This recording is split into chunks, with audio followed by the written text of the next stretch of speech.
Currently, Jonathan Kuminga is the #1 player in the class of 2021, and some even consider Jonathan the best player in high school basketball regardless of class. Born and raised in the Democratic Republic of the Congo, Jonathan came to the United States at age 13, and in only a few years, Jonathan has not only proved that he's a Division I prospect, but a future lottery pick as well. The 6'9" wing prospect is a super explosive athlete that has steadily improved his overall game each and every year. But what's scary is that Jonathan is only a junior and he still has so much more to add to his game despite his dominance at the high school level. There have been rumors going on for a few months now about Jonathan possibly reclassifying to the class of 2020. If that does happen, then we may be seeing Jonathan in the NBA sooner than we think. But let's take a closer look at Jonathan's potential as a player in this breakdown.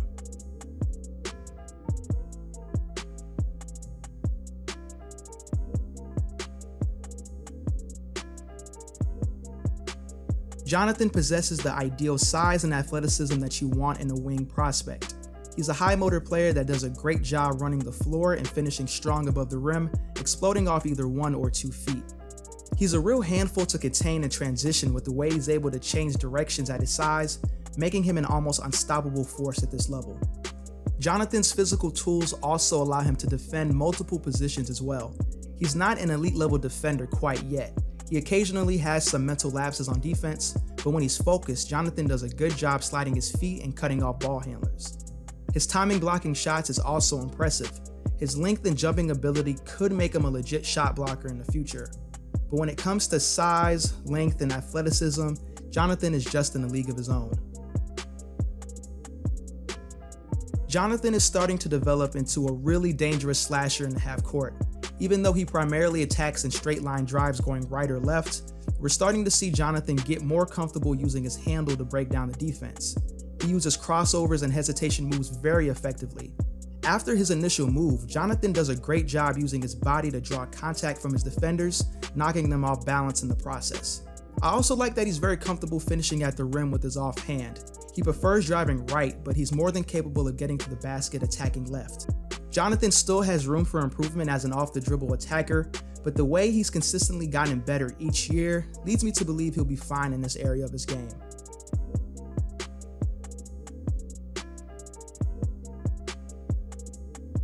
Jonathan has a lot of potential to be a consistent threat from mid-range and beyond the three-point line. When I was watching film, I couldn't help but notice how good his shot looks. Jonathan always seems to be on balance when shooting the ball. His feet and body are usually squared at the rim and he gets great elevation on his shot. His release point is high, making his shot hard to contest. His shooting stroke is very fluid and effortless, and he seems to have little issue shooting the ball off the dribble or in catch and shoot situations. He's very comfortable pulling up in the mid-range area as well, utilizing 1 to 2 dribble pull-ups to get to his spots. He's also shown the ability to make shots using hang dribbles to freeze the defense or step back moves to get separation from his defender. Consistency from the perimeter is really the only thing holding him back from being a quote-unquote shooter. Right now, he shoots the ball well enough to where you have to at least put a hand up if you're a defender.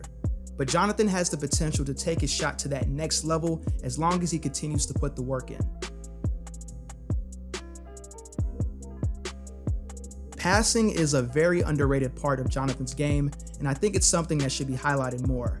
I understand that the high-flying dunks get most of the attention, but Jonathan has a really good feel for the game in terms of setting up his teammates. His passing ability is on display in the pick and roll, in transition, out of the low block, and really in any situation that you could think of. We're starting to see more and more small forward and power forward prospects with the ability to create for others. I think it's important that we just don't categorize Jonathan as the athletic wing. He's actually a high IQ basketball player that can bring more than just flashy dunks to a team.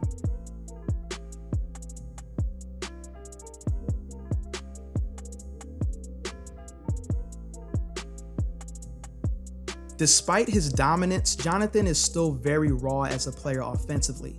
He heavily relies on his strength and athleticism. He can get away with this in high school, but I feel like he may have some issues creating offense at the next level. His ball handling is very limited attacking off the dribble. Jonathan doesn't have much wiggle in his game, and it shows when he's being defended by other athletic forwards.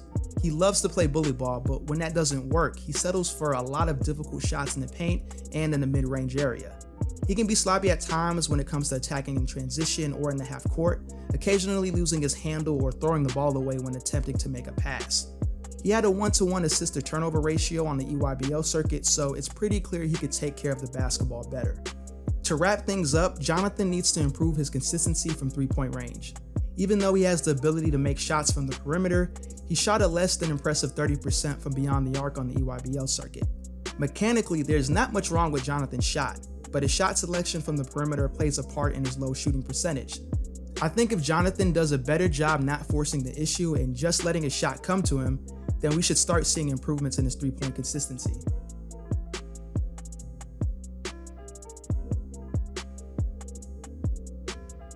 Well, here's my verdict. Jonathan Kuminga is a clear lottery pick talent that could be drafted as soon as next year if he decides to reclass. He already has NBA size and athleticism, his jump shot and handle is developing each year, and he's just a high IQ player that's capable of creating shots for his teammates. He's definitely not the most polished player, especially compared to other top wings in his class, but you can't name too many players in high school basketball with a higher ceiling than Jonathan. He has the potential to be a real stud in the NBA, and I can't wait to see what he can accomplish in the years to come.